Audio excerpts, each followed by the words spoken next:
in the essence of the eternal divine spirit, the one that causes all that exists to exist, the one that is self-existent, the one who directs the sunships of millions and trillions of years, the one who made time the seat of the universe. Known among the ancient Kemites or Egyptians as Amun-Ra and Aton, among the Hebrews as Ansar, Yahweh, Elohim, among the Christians as Lord, God, and Jehovah, among the Muslims in the Islamic world as Allah, the one God, among the Rastafarians as Jah, Rastafari, among the Yoruba tribe as Olodumare, Obatala, and many, many other Orisha gods. I bear witness that all of those names refer to the same one, Almighty God. And it is to him whom I give reverence and to whom I submit. I boldly proclaim that we, those children of those black men and women who survived the transatlantic slave trade, are the lost 13 tribe, born here in North America, and we are of a Nubian Kemetic lineage. I further proclaim that the blood of all the nations of the world flow through our veins.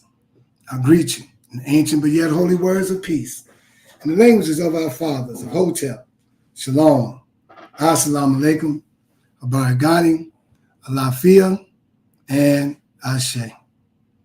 Greetings, greetings.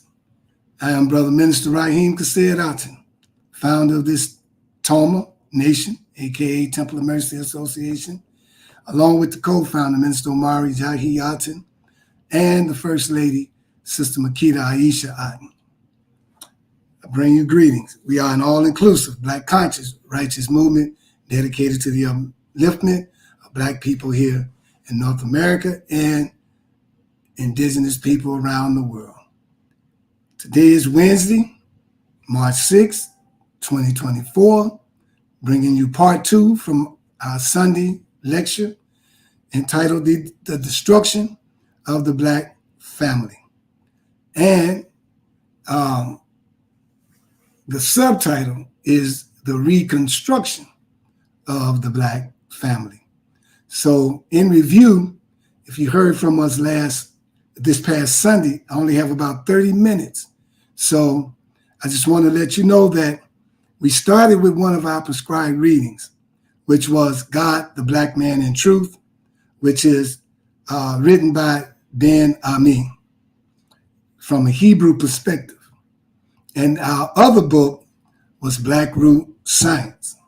Modi Mocha is the author.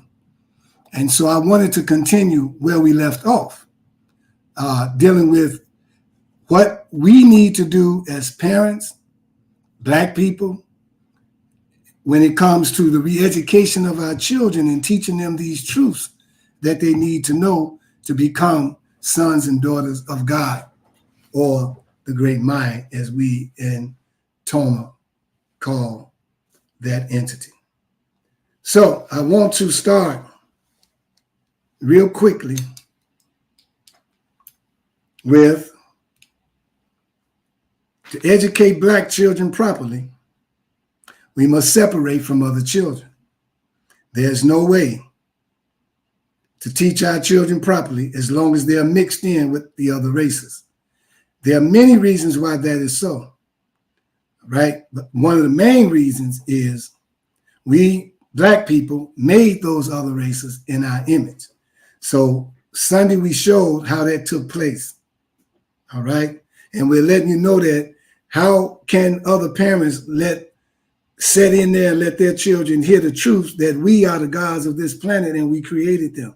So the fact is that we have to teach our own children.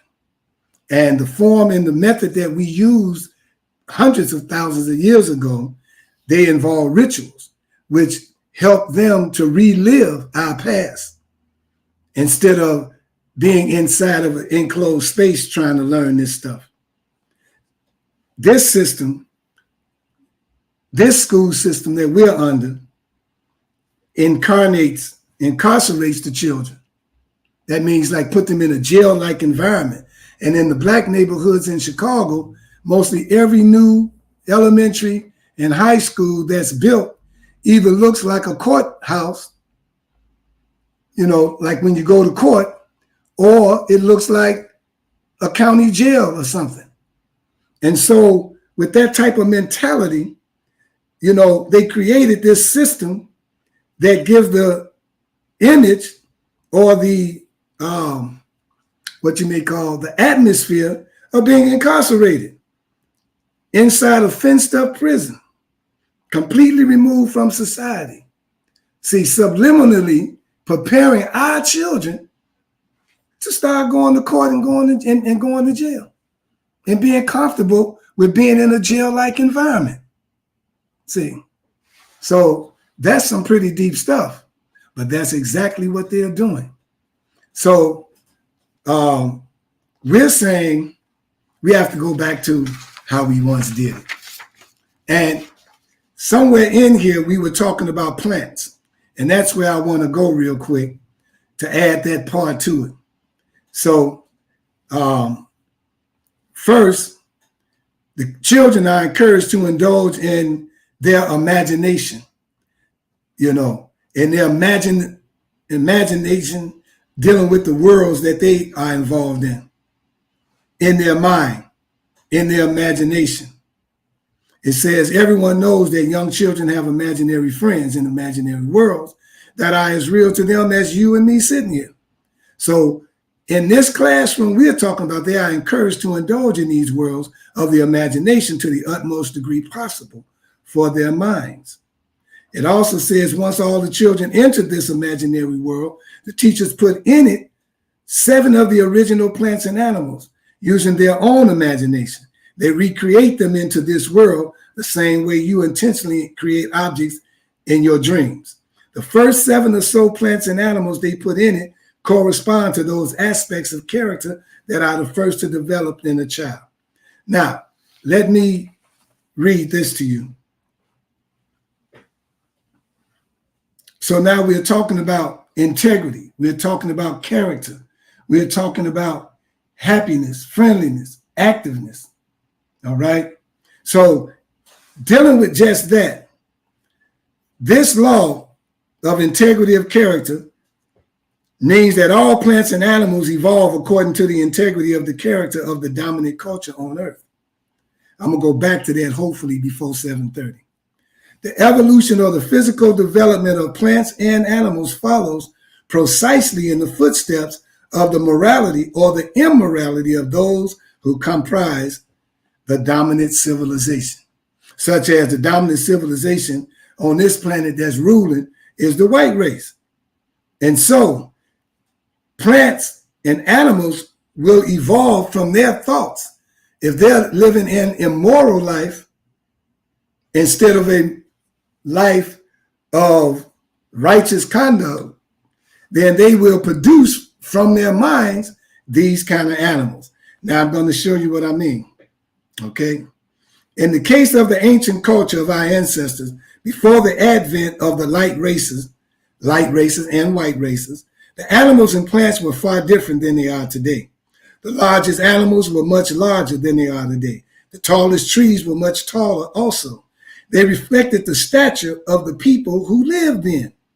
Back at that time, we talk about over 1 trillion years ago, the people were tall, averaging about 7.5 feet tall.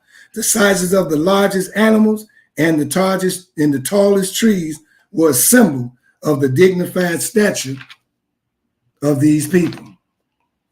Furthermore, there were no animals like apes, weren't no apes, crows, bats, rats, mosquitoes, and other foul animals. All these animals, as well as poisonous plants, started developing 6,000 years ago. Talking about when the white race was created 6,000 years ago. Their development is a direct reflection of the nature of the rulers of the world.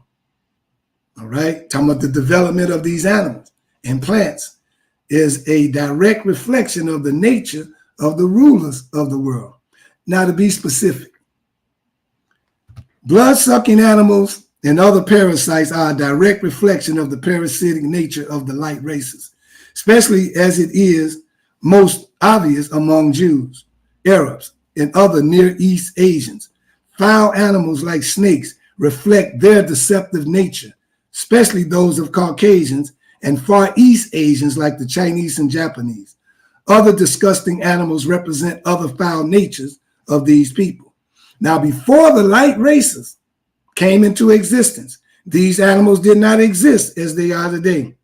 After the races were born, Chinese, Japanese, Caucasian, all right, Hispanics, after the races were born and started showing their evil nature, the foul animals then began to develop accordingly. But not all animals were affected to the same extent.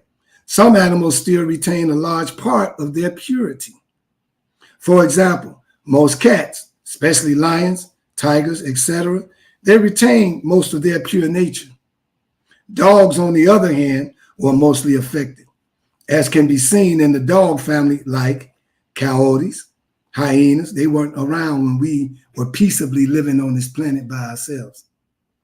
And all the dogs that have been bred from them, there's only one dog that remained unaffected by the appearance of the evil nature of the white races. And that's this African dog known as Pharaoh's Hound, which is black in color and still exists today in some parts of Africa. This clean, non-smelling, non-barking, majestic dog is represented in ancient Kemetic art as the god Anubis. Other graceful animals and plants like butterflies, see, those were around. Some birds, flowers, and trees also remain unaffected. The evolution of all plants and animals therefore follow the inner nature of the most influential people in any civilization. All development of life is recorded in the magnetic field of the earth. This recording comes directly from the minds of people. It condenses into magnetic substance and combines with the magnetic field of the earth. The plants and animals receive the direction for their development directly from this magnetic field, which acts as the mind of the earth. Y'all didn't know the earth was alive, did you? And that the earth had a mind, that the earth thinks, that the earth feels pain. We're living on a living sphere. All right? It is influenced by the collective minds of the members of the dominant civilization. So this is why wildlife came. When this white man came into the garden and had sex with Eve, even in the children's books, in the children's Bible books, you will see that the garden was looking nice and groomed and smooth, and the plants and animals were plants and animals that didn't kill and maim and tear and all. And as soon as Eve met this snake, and it's talking about his nature, again, that did not exist at that time until he showed up, until his people came on the planet. So this snake having sex with Eve, if you look in the pages of the children's books, you'll see a garden, vines and tigers and lions and monkeys swinging all through the place, all kind of stuff. That means that we are directly aligned with the plants and animals on the planet Earth. The black man, the black woman. And so in our past, when we were coming up, thousands of years ago, millions and trillions of years ago, we were given a plant and an animal. And it corresponds with our character, our nature, because we were born righteous. We became evil, copying after that evil nature being that was placed in this planet that was actually created by us. And our children need to know this. And we ourselves have to teach them. All right? So, the knowledge of that is important in order to understand the effect of human minds on animals. So, now, if you notice, when Trump was in office, all right, everybody was acting like they had some sort of a, when we said that a lot of people's heavens was going to be on fire, people was going to be going into the crazy house and things like that. Well, because you don't know this, but Trump has a psychological mental challenge. I hope you can recognize that. So while he was president, that became dominant in the world. President Clinton, when sex became real rampant in America and oral sex became real rampant in America. Just go back and look at how everybody was all into that and talking about it. It was all in the movies and whatnot, all because of this one thing that happened in the White House with Clinton, with this girl, I forgot her name, Monica Lewinsky, who, by the way, she was set there to set him up by the Jewish community. Now, coming back to this, teaching our children outside in a garden, all right, kept our children close to nature and that which was natural. By being close to nature and that which is natural, our children were able to get back and get as close to God as they possibly could. Not teach them in a place and you go out in the back is a playground. No, an actual garden. Not a jungle where all those bright colors, they can learn what they are about, how their energy can align with the aura and energy of plants. The black child learning more about himself and his association with the plants, his association with the animals. See, if you notice, even Yeshua learned this. Even Moses learned this.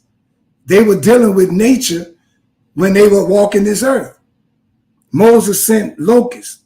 Moses sent frogs and many other insects and animals into Pharaoh's kingdom as weapons.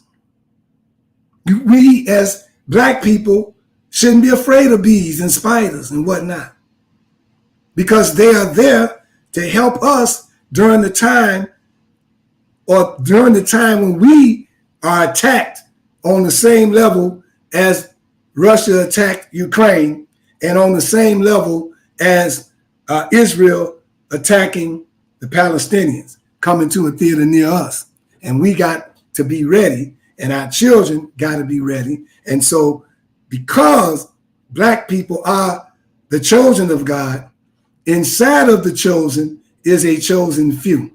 That chosen few is responsible for bringing that information to our people so that we can put it out there like Jesus said, and those who are his will hear his voice and harden not their heart, and they will come in. Then we will give them this teaching, all right?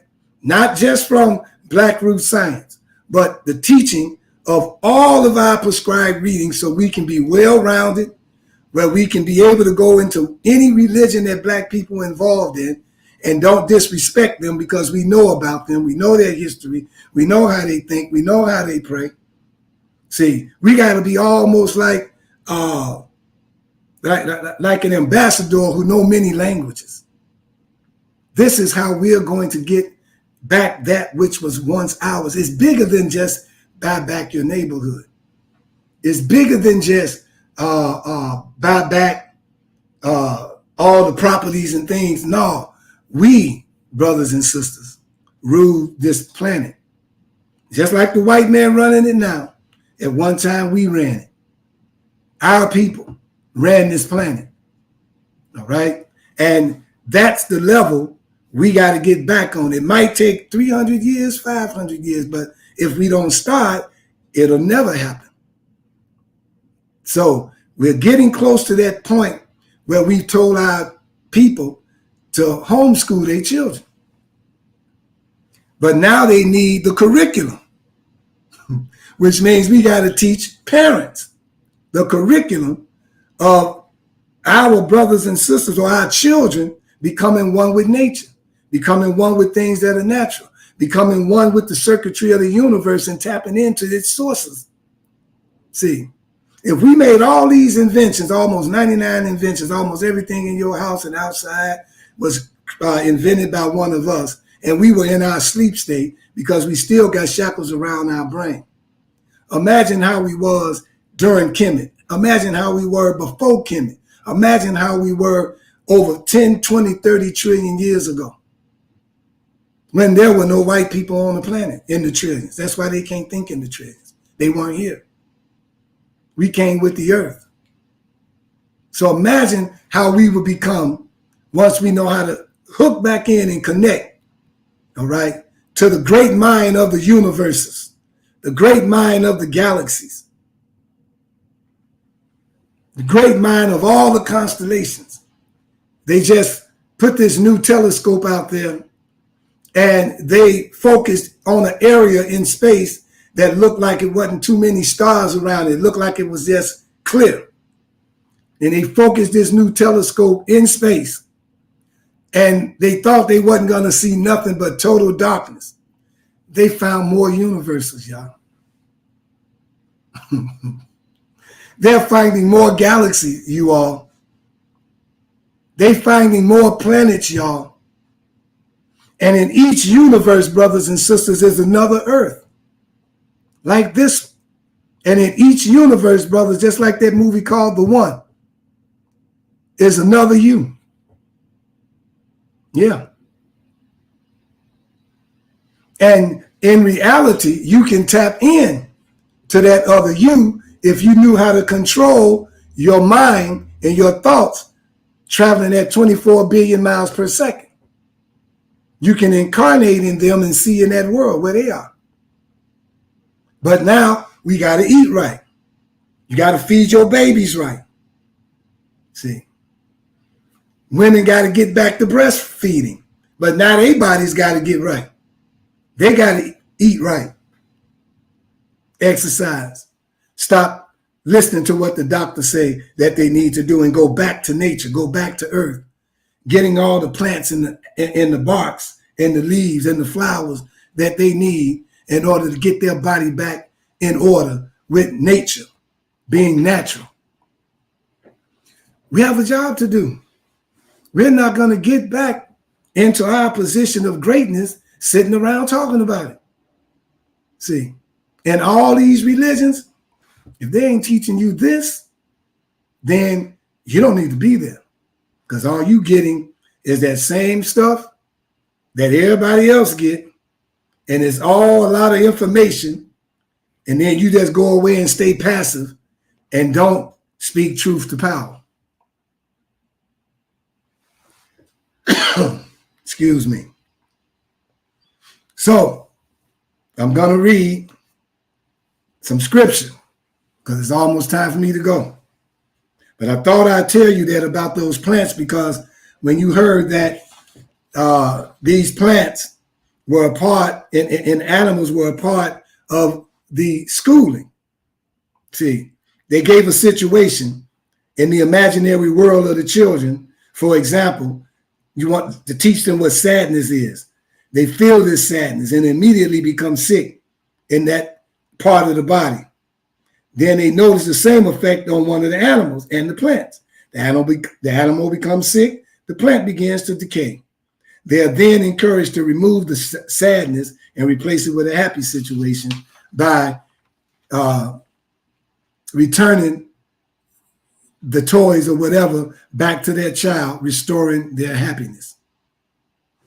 See, because it all happens in their imagination, the animal and plant are immediately healed and the sickness disappears from the children's bodies. We're talking about thoughts, y'all. Our thoughts, our things. Everything we let bother us and disturb us affects us and the atmosphere around us. You've went in places before and didn't feel comfortable, didn't feel invited, and left out because you feel it. See, our children need to be taught the definitions of all of their feelings: jealousy, envy, happiness, sadness. They need to be taught the definition of all of them so that when they're trying to relate not only to you, but to themselves, and they feel a certain way, they would know exactly what it is and how they feel, and they'll know how to deal with it. But they can't hardly tell you how they feel because nobody gave them the definitions of what those are. Love, they need the definition of that. See, So I'm just sharing some things with you to give back to our children. I know math is there too, read, writing, and arithmetic, you know. But at the same time, they got to learn the deeper math. Their minds are ready.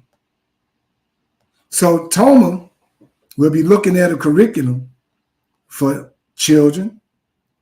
Toma will be studying and researching a curriculum from kindergarten all the way to 12th grade. And when we say 12th grade, we're not talking about this world's kindergarten to 12. When our children make it to the 12th grade, they will be basically, when they get into high school, they will be doing college courses. I'm talking about the future, y'all. I know it's hard for y'all to see it, but I'm talking about the future. I'm talking about a future that can come because it has to come through us. Look at the world that we're in. And you hear me saying, come out of her all the time. All the time.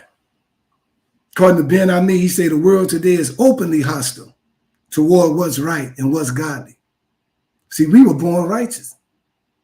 But we were born into the sins of this world that is being done by white people, killing, murdering, and all the stuff they've been doing. No leaders come into office dedicating their lives to God. Furthermore, they're very careful not to use his name in their speeches or use his guidelines in their planning. It is an adversary approach. This sick world is a result of sick minds. All the lands are governed by laws and rules established by the rulers. But God, to whom all the earth belongs, does not have even one land governed by his laws. Now, he might be doing some good things, but what about the laws God set up?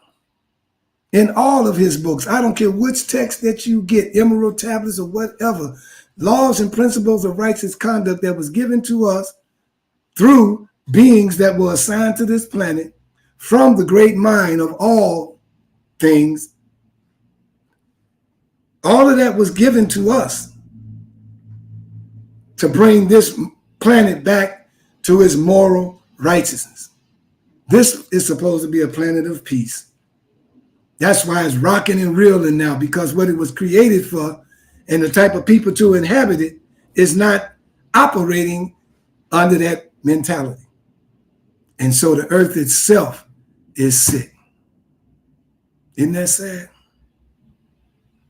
Psalms 24:1, the earth is the Lord's and the fullness thereof, the world and they that dwell therein. Psalms 50, verse 10 and 12, for every beast of the forest is mine, and the cattle upon 1,000 hills. If I were hungry, I wouldn't tell thee, for the world is mine, and the fullness thereof.